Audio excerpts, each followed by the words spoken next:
Guys. तो आज हम पढ़ेंगे integration as a method of sum. Integration को कैसे हम जोड़ने के तौर पे यूज़ करते हैं। तो आपने पिछले क्लास में इंटीग्रेशन का जो है मेथड पढ़ा होगा, कुछ रूल्स पढ़े होंगे। तो उन रूल्स को आज हम प्रैक्टिकली फिज़िकली समझेंगे। ठीक है। जैसे एक बच्चा मेरे से पूछता है कि एक सिलेंडर का जो वॉल्यूम है वो पाई आर स्क्वायर एच होता है, where H is the height of the cylinder and R is the radius. तो वो बोलता है कि ये वॉल्यूम का फार्मूला जो है वो आया कैसे है, कैसे डिराइव किया गया है। तो उसे समझाने के लिए मैंने बोला कि देखो बच्चे, ये जो सिलेंडर है ये कई छोटे छोटे वॉल्यूम से बना हुआ है। इसको तुम मान सकते हो कि कई छोटे छोटे कॉइन्स, अगर एक कॉइन के ऊपर दूसरा कॉइन स्टैकअप करें, स्टैकअप करते जाएं, तो क्या होगा, वो एक यूनिफॉर्म सिलेंडर बना देगा, है कि नहीं, एक सॉलिड सिलेंडर बना देगा। तो अगर उन सारे कॉइन्स का वॉल्यूम मैं जोड़ दूं तो क्या मुझे फाइनल जो सिलेंडर है उसका वॉल्यूम नहीं मिल जाएगा? मिल जाएगा कि नहीं मिल जाएगा? बोलो हाँ क्या ना। उसी तरीके से इंटीग्रेशन को हम जो है एरिया निकालने में भी यूज़ कर सकते हैं। एरिया निकालने में, हाँ, जैसे किसी भी ग्राफ के नीचे मान लो कि एक पैराबोलिक ग्राफ है, उसके ग्राफ के अंडर एक्स एक्सिस और ग्राफ के बीच में जो एरिया है वो मैं निकालना चाहता हूँ। तो उसको भी मैं छोटे छोटे स्टेप्स में बांट के देख सकता हूँ। अगर उन सारे छोटे छोटे स्टेप्स का एरिया मैं अगर जोड़ दूँ तो क्या होगा, पूरा एरिया जो हमारा रिक्वायर्ड एरिया है वो निकल के आ जाएगा। तो यहाँ पे भी हमने किसका मतलब लिया? Integration, specifically integration as a method of sum. समझ आ रहा है? तो इसको हम आगे देखते हैं, अभी कुछ एग्जांपल्स लेंगे। तो फाइनली इस लेक्चर के एंड में तुम्हें ये पता चल जाएगा, तुम ये आइडेंटिफाई कर पाओगे कि किसी भी रेगुलर ऑब्जेक्ट का वॉल्यूम कैसे निकलता है। अब रेगुलर का मतलब मेरा ये है कि कुछ शेप्स को रेगुलर बोला जाता है, जैसे कि सिलेंड्रिकल हो गया, सर्कुलर हो गया, स्फीयर हो गया, है कि नहीं। Smooth surfaces and defined surfaces को हम क्या बोलते हैं? रेगुलर ऑब्जेक्ट्स बोलते हैं। तो उनका वॉल्यूम कैसे निकल के आया, उनका एरिया कैसे निकल के आया, ये सारी चीज़ें तुम आइडेंटिफाई कर पाओगे कि ये कैसे निकल के आई हैं। ठीक है। और तुम जो है फाइनली एक रेगुलर ऑब्जेक्ट का जो तुम्हारे सामने प्रेजेंट किया गया है उसका फाइनल वॉल्यूम क्या होगा ये भी तुम निकाल सकते हो, है कि नहीं। या अगर तुमसे कोई एरिया पूछ दिया हो, एरिया अंडर द ग्राफ, जो कि एक मैथ का टॉपिक है, वो भी तुम उसको फाइनल जो फॉर्म है वो तुम डिफाइन कर सकते हो। ठीक है। तो इस सेशन का गोल यही है, एट द एंड आप इन चीज़ों को आइडेंटिफाई कर पाओगे। तो आइए कुछ एग्जांपल के साथ हम समझते हैं। तो जैसा कि उस बच्चे ने मुझसे पूछा था कि volume of the cylinder sir कैसे निकलता है, तो मैंने उसे कैसे समझाया? With the help of coin analogy. मैंने क्या बोला कि जो सिलेंडर है, सॉलिड सिलेंडर है, वो कई कॉइन से बना हुआ है। तो उस चीज़ को अब हम integration as a method of sum के रूप में देखेंगे यहाँ पे। तो यहाँ पे देखिए ध्यान से, हम एक सॉलिड सिलेंडर को ले लेते हैं। ऑलराइट। तो यहाँ पे हमने एक सॉलिड सिलेंडर को ले लिया। ध्यान से आप स्क्रीन को देखते जाइए, पहले पूरा समझ लीजिए, फिर नोटबुक में आप इसको खुद से कर लोगे, इतना मैं वादा करता हूँ। ठीक है। तो यहाँ पे देखो, जो सॉलिड सिलेंडर है उसकी हाइट कितनी है? कैपिटल एच है। कितनी है? Capital H. उसका रेडियस क्या है? कैपिटल आर है। ठीक है। तो बेस पे मैं ओरिजिन मान लेता हूँ। देखो, पूरी फिजिक्स में ओरिजिन के बिना आपका काम नहीं चलता है, कहीं पे आपको ओरिजिन मानना पड़ता है। ठीक है, जिसके रेस्पेक्ट में आप चीज़ों को देखते हो। तो यहाँ पे मैंने बेस पे जो सेंटर है बेस का, उस पे ओरिजिन मान लिया है। उससे वाई डिस्टेंस ऊपर मैंने क्या ले लिया है? एक कॉइन एलिमेंट ले लिया है कि नहीं, जिसको हिंदी में मैं बोल सकता हूँ कि एक सिक्का ले लिया है। समझ आ रहा है? जिसका रेडियस क्या है? जिसका रेडियस है कैपिटल आर। ठीक है। तो उस कॉइन का जो थिकनेस है वो कितना हो जाएगा? वो dy ले लिया। अब तुम्हें इंटीग्रेशन के समय पे ये बताया हुआ है क्लास में कि dy मतलब कि very small variation in y, very small length in the y axis, है कि नहीं। तो dy is very small, that's why we are calling this coin as elemental coin. Elemental coin क्यों बोल रहा हूँ, क्योंकि ये पूरा सिलेंडर जो है इस एलिमेंट से बना हुआ है। तो ये एक पर्टिकुलर एलिमेंट है, ऐसे कई और सारे एलिमेंट हैं जिनको जोड़ना है हमें। तो यहाँ पे देखो इस कॉइन का जो है वॉल्यूम होगा वो कितना हो जाएगा। तो बेसिक जो कॉन्सेप्ट ऑफ वॉल्यूम होता है वो तो area of base into height होता है ना। और ये कॉइन भी एक बहुत छोटे सिलेंडर की तरह काम कर रहा है, तो इसका जो वॉल्यूम हो जाएगा उसको मैं dv बोल दूंगा। अगेन dv मतलब कि बहुत छोटा volume, dv represents the volume of an element, that will be equal to pi r square into dy, where pi r square is area of base into the thickness, which I already told you is dy. alright, तो यहाँ पे देखिए ऐसे सारे elements को, coin elements को मैं जोड़ दूँ तो क्या हो जाएगा, volume of the cylinder complete हो जाएगा। यही मैं स्टार्टिंग ऑफ द लेक्चर में आप लोगों को बताया है कि नहीं। तो उस बच्चे को मैंने बिल्कुल इसी तरीके से समझाया कि देखो बच्चे, एक कॉइन के ऊपर एक कॉइन, दूसरा कॉइन, तीसरा कॉइन, तो ऐसे एक सिलेंडर बन गया। सारे सिलेंडर जो छोटे छोटे कॉइन्स का जो वॉल्यूम है उनको मैं जोड़ दूं तो फाइनल तुम्हारे पास पाई आर स्क्वायर एच आ जाएगा। तो जोड़ने का क्या तरीका, सवाल उठता है, क्या है जोड़ने का तरीका, तो वो है integration as a method of sum. ठीक है, तो कॉन्टिन्यूअस सम करने के लिए हम इंटीग्रेशन का मदद लेते हैं। तो ऐसे सारे एलिमेंट्स को जोड़ना है तो क्या लेंगे, देखो यहाँ पे तो इंटीग्रेशन कर देंगे। अब देखो यहाँ पे ये क्या हो जाएगा, तुम्हें बताया था पिछली क्लास में कि यहाँ पे जो है ये डेफिनेट इंटीग्रेशन हो जाएगा। तो डेफिनेट इंटीग्रेशन में जो है स्टार्टिंग कहाँ से करना है, पहला जो कॉइन होगा वो सबसे बेस पे होगा और जो आखिरी कॉइन होगा वो सबसे टॉप पे होगा। तो वो टॉप वाला वाई कोऑर्डिनेट कितना है, कैपिटल एच, है कि नहीं। तो देखो लिमिट्स डिसाइड हो गए। अब इंटीग्रेट करना है सिंपली, तो इसको इंटीग्रेट करोगे तो तुम्हें इंटीग्रेशन आता है पिछले क्लास से, रिलेट करो उसको, है कि नहीं। तो पाई आर स्क्वायर कॉन्स्टेंट है वो बाहर आ जाएगा। वाई का इंटीग्रेशन क्या होता है, डी वाई का इंटीग्रेशन, डी वाई का इंटीग्रेशन क्या होता है, वाई होता है। ठीक है, तो लिमिट डाल दोगे तो पाई आर स्क्वायर एच हो जाएगा। तो देखो तुम्हारे सामने सिलेंडर का वॉल्यूम आ गया है। तो देखो इंटीग्रेशन का क्या यूटिलिटी है, पहले तुम्हें छोटे क्लास में समझ में नहीं आता था कि ये फार्मूला आया कहाँ से, ये फार्मूला यहाँ से आया है। अब तुम्हें मैं पिछला क्लास रिवाइज करवा देता हूँ, रिलेट करवा देता हूँ कि फार्मूले जो हमने इंटीग्रेशन के पढ़े थे। तो डी वाई का इंटीग्रेशन वाई कैसे आ रहा है, तो डी वाई को हम क्या लिख सकते हैं, वाई की पावर 0 लिख सकते हैं। और तुम्हें पता है कि y की पावर n या x की पावर n dx का इंटीग्रेशन क्या होता है, x की पावर n+1/n+1। तो y की पावर y+1 है कि नहीं, n+1/n+1 हो जाएगा। तो यहाँ पे n क्या है, 0 है, तो 0+1/0+1 तो कितना हो जाएगा, y। ठीक है, तो इंटीग्रेशन प्रोसेस भी समझा दिया। तो इस तरीके से हमने वॉल्यूम ऑफ द सिलेंडर निकाल लिया using integration as a method of sum. तो मुझे लग रहा है आपको समझ में आ रहा है, चीज़ें आ रहा है कि नहीं आ रहा है। चलो आगे बढ़ते हैं। तो अगर मैं तुमसे पूछ दूं कि सरफेस एरिया ऑफ सिलेंडर कैसे निकालोगे, lateral surface area, specifically lateral surface area. अब लेटरल कौन सा होता है, जो साइड वाला एरिया होता है कि नहीं, टॉप और बॉटम नहीं, जो साइड में जो एरियाज़ हैं उसको क्या बोलेंगे, लेटरल सरफेस एरिया, है ना। जैसे बेलन होता है, रोटी बनाने का जो इंस्ट्रूमेंट होता है बेलन, तो बेलन का सरफेस क्या हो जाएगा, लेटरल सरफेस हो जाएगा। और बेलन के एंड्स जो हो जाएंगे वो क्या हो जाएंगे, वो लेटरल सरफेस में काउंट नहीं होगा। समझ में आ रहा है कि नहीं। तो लेटरल सरफेस यहाँ पे देखिए कैसे निकालेंगे हम। तो अगेन हम क्या करेंगे, इसको एलिमेंट के थ्रू प्रोसीड करेंगे, एलिमेंट के थ्रू प्रोसीड करेंगे। ठीक है, तो यहाँ पे देखो एक एलिमेंट ले लिया, पूरा जो लेटरल सरफेस है वो क्या है, कई सारे ऐसे एलिमेंट से बना हुआ है जो रेड कलर से आपके सामने दिख रहा है। ध्यान से देखते जाइए स्लाइड, कहीं आपका अटेंशन इधर उधर हटना नहीं चाहिए, क्योंकि सिर्फ़ और सिर्फ आधे घंटे के लेक्चर में आप इंटीग्रेशन की पूरी यूटिलिटी समझने वाले हो।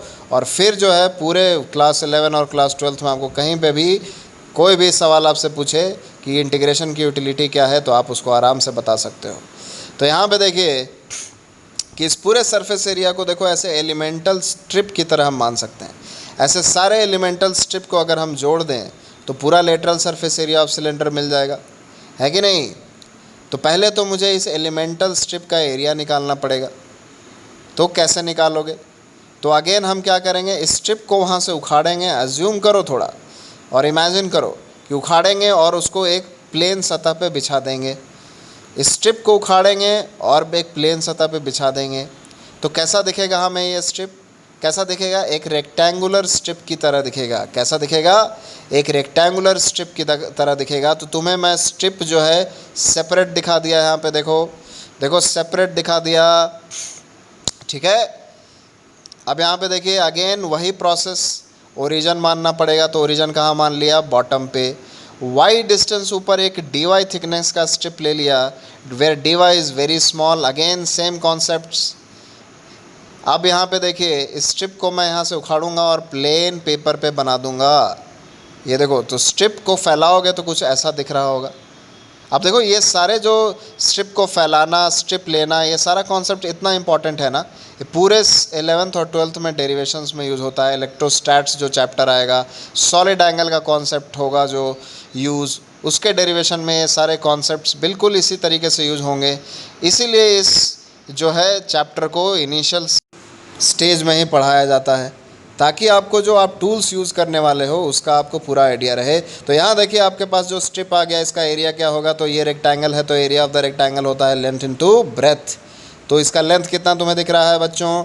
2πr, क्योंकि ये सर्कुलर है। और ब्रेथ कितना दिख रहा है? dy।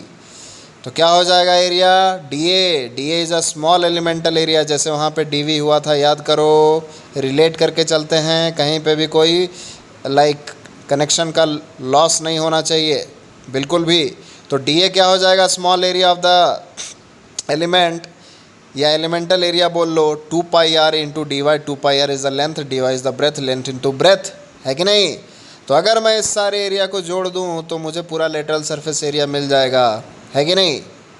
तो बिल्कुल वही कॉन्सेप्ट है जैसा मैंने वॉल्यूम को निकालने में किया, कि अगर सारे वॉल्यूम, छोटे छोटे एलिमेंटल वॉल्यूम को जोड़ दूँ तो पूरा वॉल्यूम मिल जाता है। उसी तरीके से सारे छोटे छोटे एरियाज़ को अगर जोड़ दें तो मुझे पूरा लेटरल सरफेस एरिया मिल जाएगा, है कि नहीं। तो यहाँ पे जोड़ने का एक ही तरीका, कंटिन्यूअस सम करने का एक ही तरीका क्या है? Integration as a method of sum. तो यहाँ से डेफिनेट इंटीग्रेशन में मैं बता चुका हूँ, पिछले क्लास के नोट्स को आप रिवाइज़ करिए और सारे फार्मूलेज़ को ध्यान दीजिए। ये अच्छा अपॉर्चुनिटी है, ये लेक्चर आपको ये बोल रहा है कि आपको सारे फार्मूले इंटीग्रेशन के याद होने चाहिए। तो उसका ये एप्लीकेशन है, ये लेक्चर कि इंटीग्रेशन का यूज़ कहाँ कहाँ होता है। तो इस तरीके से देखो यहाँ पे आ गया तुम्हारा डेफिनेट इंटीग्रेशन में लिमिट्स कहाँ से कहाँ तक वेरी करेगा। तो अगेन सबसे जो पहला एलिमेंट होगा वो बेस पे होगा, और सबसे जो आखिरी एलिमेंट होगा वो टॉप मोस्ट पॉइंट पे होगा, which is capital H from the base. तो 0 से H लेके सारे एलिमेंट को जोड़ दो तो पूरा लेटरल सरफेस एरिया कवर हो जाएगा। अगेन ये इंटीग्रेशन मैंने तुम्हें बता दिया पिछले केस की तरह कि dy का इंटीग्रेशन क्या हो जाएगा? y, और लिमिट डाल दोगे तो 2πrh। तो क्या तुम्हें फार्मूला याद आ रहा है जो तुमने क्लास 9वीं में या 10वीं में पढ़ा होगा, है कि नहीं। तो तुम्हारे पास ये फार्मूला आ गया 2πrh। तो देखो ये फार्मूला भी कैसे निकल के आया है? इंटीग्रेशन की मदद से निकल के आया है। तो total lateral surface of the cylinder कितना हो गया? 2πrh, 2πrh। और अगर तुमसे टोटल एरिया पूछ दे सिलेंडर का तो इसमें टॉप और बॉटम एरिया भी इंक्लूड हो जाएगा। टॉप और बॉटम एरिया भी इंक्लूड हो जाएगा। तो टॉप कैसा है? सर्कुलर। बॉटम कैसा है? सर्कुलर। और तुम्हें उसका एरिया तो पता ही है, एक सर्कुलर एरिया क्या होता है? फार्मूला आप एलिमेंट्री क्लासेस से जानते हो, πr²। क्या? πr²। तो ऊपर πr² और नीचे भी πr², तो टोटल कितना? 2πr², है कि नहीं। तो टोटल एरिया कितना हो जाएगा सिलेंडर का? 2πrh plus 2πr², 2πrh plus 2πr²।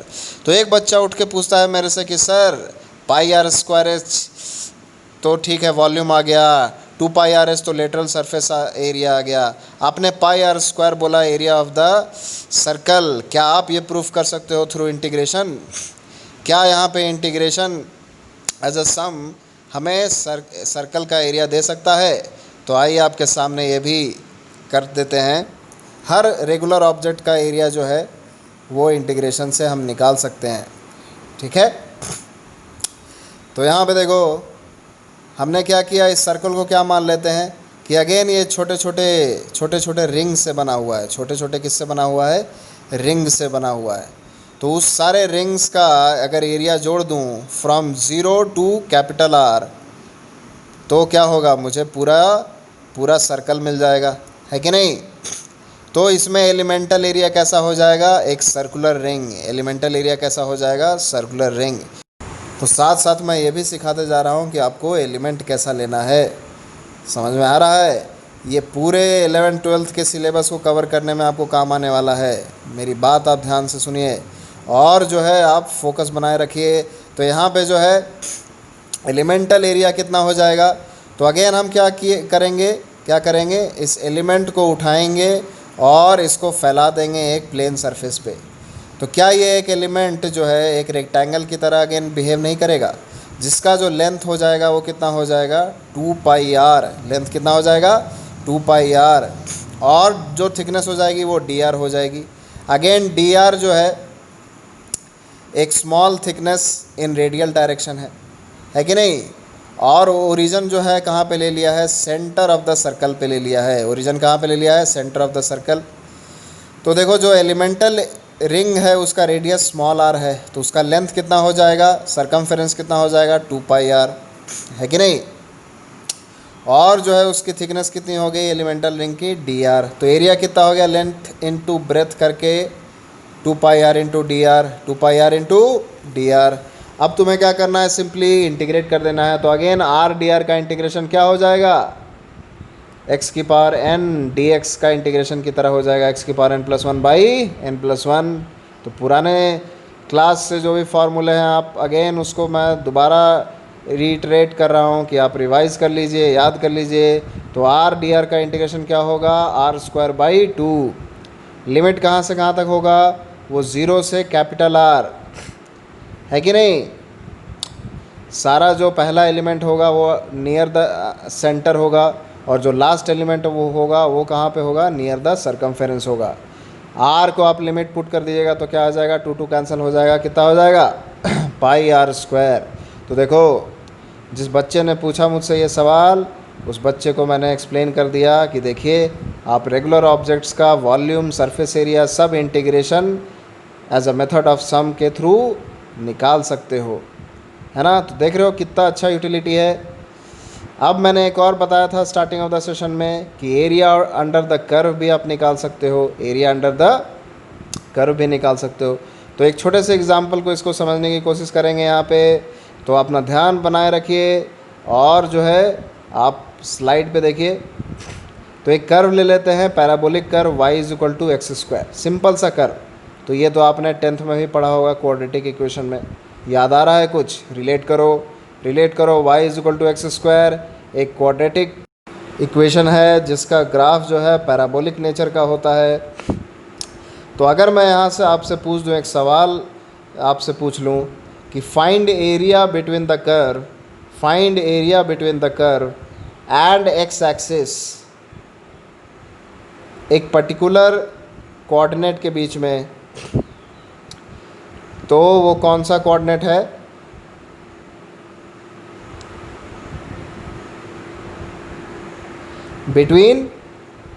Find area between the curve and the x axis in between x is equal to 2 and x is equal to 5। तो कोऑर्डिनेट्स दे दिया आपको 2,0 से लेके 5,0 तक आपको जो है एरिया निकालना है, जो कि किसके बीच में है? कर्व के और एक्स एक्सिस के बीच में। तो देखो कॉन्टूर्स बना दिया, बाउंड्री बना दी, ये वाला एरिया आपको निकालना है जो पिंक लाइन से सेट किया मैंने अभी। समझ आ रहा है? तो ये एरिया आपको निकालनी है। तो अगेन मैंने क्या बोला था स्टार्टिंग ऑफ द सेशन में कि एरिया को तुम कैसे देख सकते हो, स्मॉल स्मॉल स्ट्रिप्स से बना देख सकते हो। कैसे देख सकते हो, स्मॉल स्मॉल स्ट्रिप्स से बना देख सकते हो, है कि नहीं। और उन सारे स्ट्रिप्स को जोड़ दूंगा तो टोटल एरिया मिल जाएगा। और जोड़ने का क्या तरीका, इंटीग्रेशन। जोड़ने का क्या तरीका, इंटीग्रेशन। ठीक है, तो स्ट्रिप ले लो, देखो यहाँ पे स्ट्रिप ले लिया, देखो बीच में एक स्ट्रिप ले लिया, बीच में एक स्ट्रिप ले लिया। अब हम क्या करते थे बेसिकली, ये स्ट्रिप एलिमेंट हो गया तो एलिमेंट का एरिया निकालना पड़ेगा, है कि नहीं, क्योंकि ये क्या देगा मुझे, फाइनली तो एरिया देगा ना। एरिया का एलिमेंट है तो एरिया देगा, वॉल्यूम का एलिमेंट है तो वो क्या करना पड़ेगा, वॉल्यूम एलिमेंट का वॉल्यूम निकालना पड़ेगा। तो यहाँ पे हम जो है एरिया का एलिमेंट निकाल रहे हैं। यहाँ पे देखिए, तो जो है एक्स डिस्टेंस पे dx थिकनेस का एलिमेंट ले लिया। अब देखो एरिया ऑफ द एलिमेंट क्या हो जाएगा, y into D x. Again जो है लेंथ इंटू ब्रेथ का जो है कॉन्सेप्ट लगा दिया, क्योंकि एलिमेंट जो है वो रेक्टेंगल के शेप में है, तो लेंथ इंटू ब्रेथ कर दिया तो y लेंथ है, dx ब्रेथ है, तो y इंटू डी एक्स हो जाएगा। तो एरिया कितना आ गया, y इंटू डी एक्स। अब y तुम्हें ऑलरेडी पता है कि क्या है, एक्स स्क्वायर है ना। y क्या है, एक्स स्क्वायर है। यहाँ पे देखो लिमिट कहाँ से कहाँ तक होगा, तो 2 से 5 तक जोड़ना है। कोऑर्डिनेट्स ऑलरेडी डिफाइन करके रखे हुए थे, तो 2 से 5 तक जोड़ना है। y क्या है, y already y is equal to क्या है, एक्स स्क्वायर है। तो y dx में हम जो इंटीग्रेशन करना है वो x के टर्म्स में करना है। तो पिछले क्लास में बताया था कि y का x के साथ रिलेशन निकालना पड़ेगा और y को x के टर्म में पुट करना पड़ेगा। तो y is equal to x square डाल देंगे वहाँ पे, तो एक्स स्क्वायर डी एक्स हो जाएगा। अब देखो एक्स स्क्वायर डी एक्स का इंटीग्रेशन तो आसान है, एक्स स्क्वायर का इंटीग्रेशन क्या हो जाएगा, एक्स क्यूब बाई 3 हो जाएगा। अब लिमिट डालनी है 2 से 5, 5 डाल दिया फिर 2 डाल दिया। लिमिट डालना है, ये सब सारा पिछले क्लास में सिखाया हुआ है, तो अपने नोट्स को अपडेट करें और रिवाइज करते रहें। अब इसको सिर्फ सॉल्व करना रह गया है, तो 117/3 इसका आंसर आ गया। और क्या होगा यूनिट, एरिया निकला है तो मीटर स्क्वायर, क्या होगा, मीटर स्क्वायर।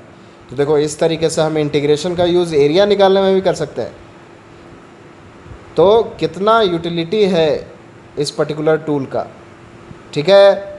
तो इसीलिए इसको अभी पढ़ाया जा रहा है और आपको अच्छे तरीके से समझाया जा रहा है कि किसी भी रेगुलर ऑब्जेक्ट का वॉल्यूम और सरफेस एरिया, ठीक है, उन सब को हम क्या कैसे देख सकते हैं, with the help of integration देख सकते हैं।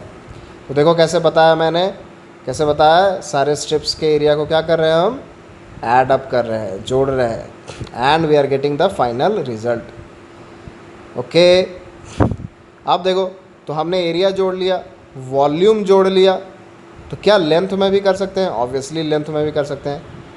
तो जहाँ पे भी एडिशन का स्कोप बन रहा है वहाँ पे हम इंटीग्रेशन को यूज़ कर सकते हैं। कॉन्टिन्यूअस एडिशन का जो है स्कोप बन रहा है तो हम इंटीग्रेशन को यूज़ कर सकते हैं। बस हमें एलिमेंट डिफाइन करना है और सारे एलिमेंट को जोड़ देना है कि नहीं। अगर एलिमेंटल जो है वॉल्यूम है तो सारे वॉल्यूम को जोड़ना है, अगर एलिमेंटल एरिया है तो सारे एरिया को जोड़ना है, अगर एलिमेंटल लेंथ है तो सारे लेंथ को जोड़ देना है कि नहीं। तो यहाँ पे देखो अगर सरकमफेरेंस निकालना है तो एलिमेंट का क्या होगा, क्या क्या एस्पेक्ट यूज़ होगा, लेंथ होगा यूज़, है कि नहीं। समझ आ रहा है कि नहीं। लेंथ में एलिमेंट लेंगे छोटा सा, तो यहाँ पे देखो छोटे से एंगल पे हमने क्या ले लिया, आर डी थीटा लेंथ ले लिया, आर्क ले लिया, आर्क लेंथ। ऐसे कई आर्क से जो है सरकमफेरेंस बना हुआ है, ऐसे कई आर्क से क्या है, सरकमफेरेंस बना हुआ है। तुम्हें ऑलरेडी पता है कि r d theta, r into theta क्या होता है, आर्क लेंथ होता है। तो जो स्मॉल आर्क लेंथ हो गया वो आर डी थीटा हो गया। ऐसे सारे आर डी थीटा को जोड़ूंगा तो मुझे सरकमफेरेंस मिल जाएगा, है कि नहीं। अब देखो डी थीटा के टर्म्स में इंटीग्रेशन है तो मुझे 0 एंगल से 2 पाई एंगल तक जोड़ देना है, 0 एंगल से 2 पाई एंगल तक जोड़ देना है। 2 पाई रेडियन 180 डिग्री होती है, पाई रेडियन 180 डिग्री होती है, ठीक है। तो ऐसा यूनिट में रखेंगे तो 2 पाई 360 डिग्री तक जोड़ना पड़ेगा मुझे सारे एलिमेंट्स को जोड़ने के लिए। डी थीटा का इंटीग्रेशन थीटा हो जाएगा, है कि नहीं। तो यहाँ पे फिर लिमिट पुट कर दोगे तो देखो तुम्हारे पास क्या आ गया, circumference of a circle 2 pi r, ठीक है, where r is the radius of the circle. तो इस तरीके से देखो हमने क्या किया, using the arc property of a circle we deduced the circumference of the circle. तो यहाँ पे देखिए मैं आपको फिर से दिखा रहा हूँ, ऐसे छोटे छोटे जो पिंक एलिमेंट्स हैं, लेंथ एलिमेंट्स, उनको जोड़ के हमने क्या किया, फाइनली सर्कमफेरेंस निकाल लिया with the help of integration as a method of sum. ठीक है, तो आशा करता हूँ ये लेक्चर आपको बहुत ही इंटरेस्टिंग लगा होगा। तो यहाँ पे आपको मैं एक होमवर्क के साथ छोड़ूंगा। आपके पास होमवर्क ये है कि वॉल्यूम ऑफ द स्फीयर जिसका रेडियस कैपिटल आर है, उसको इंटीग्रेशन की मदद से आपको निकालना है कि नहीं। अगर आपने इस integration as a method of sum को सीख लिया अच्छे से, तो मुझे ये विश्वास है कि आप इसको निकाल लोगे। तो volume of the sphere whose radius is r, आपको वो formula with the help of integration निकालनी है। और वॉल्यूम कितना होता है 4/3 पाई आर क्यूब। कितना होता है 4/3 पाई आर क्यूब, जो आपने एलिमेंट्री क्लासेस में पढ़ रखा है। तो उसको इंटीग्रेशन से डिराइव कर लो। तो तुम्हें किस किस चीज़ की आवश्यकता होगी, किस तरीके का एलिमेंट ले, है ना, फिर मैथमेटिक्स को कैसे यूज़ करें इंटीग्रेशन को आसान करने के लिए। तो इन सब चीज़ों को आप यूज़ करना और फाइनल आंसर निकालना।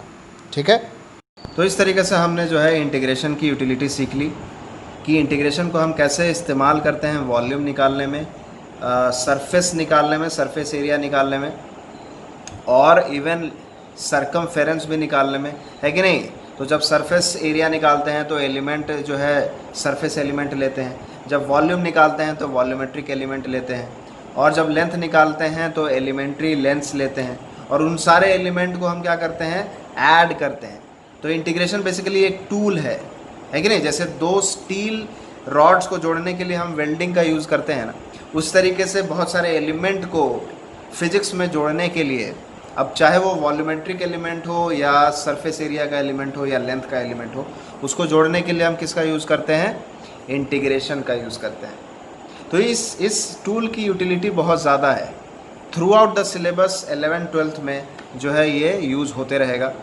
एक एग्जांपल तुम्हें देता हूँ, इलेक्ट्रोस्टैट्स का एग्जांपल है कि नहीं। जैसे electric field of a infinite wire, ये हम निकालेंगे जब हम पढ़ेंगे इलेक्ट्रोस्टैट्स। तो इसमें जो है इसी तरीके के एडिशन की ज़रूरत होगी, और उसको हम इंटीग्रेशन से करेंगे।